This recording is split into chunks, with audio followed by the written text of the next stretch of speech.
मुठी चाउଳରେ गो सेवा दानरे चले असुरेश्वर गोरक्षणी मा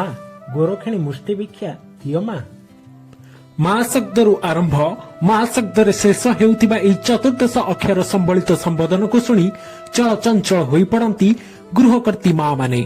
7 दिन रखिथिबा 7 मुठा चाउल को अजाड़ी दियंती गो सेवक थळीरे सप्त पुरुषंकर उद्धार कला बळी संतोष जाग्रत कराए 7 दिन रखिथिबा 7 मुठा चाउल अपेक्षा पुणी आसंता सप्ताह को आउ गो सेवकंकु किए एही गो सेवक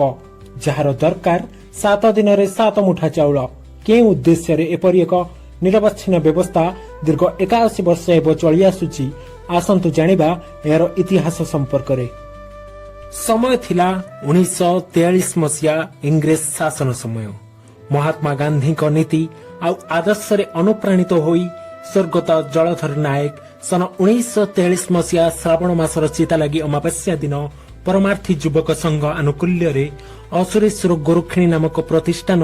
गो सेवा पई आरंभ करिथिले जहा दीर्घ 81 वर्ष हेब चली आसीची। बुढ़ा हड़ा अकर्मण्य विकलांग गाई गोरु को लोक माने कंसेई को बिक्री कर देउथिबा समय रे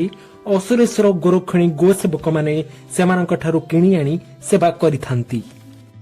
असुरेश्वर गोरक्षिणी गो सेवक माने मुठी चाउल मागी आणुथिबा बेले केई केई ए गाई मानक पई कुंडा चोकड़ नड़ आदि दान करिथांती। 150 रु अधिक गाई गोरुंक रक्षणाबेक्षण सेवा मगा जाउथिबा ई मुठी चाउल ओ दानरे होइथाय। एठारे काम करुथिबा समस्त गोसेवक माने बिना पारिश्रमिक ओ स्व इच्छारे सेवा करिथांती।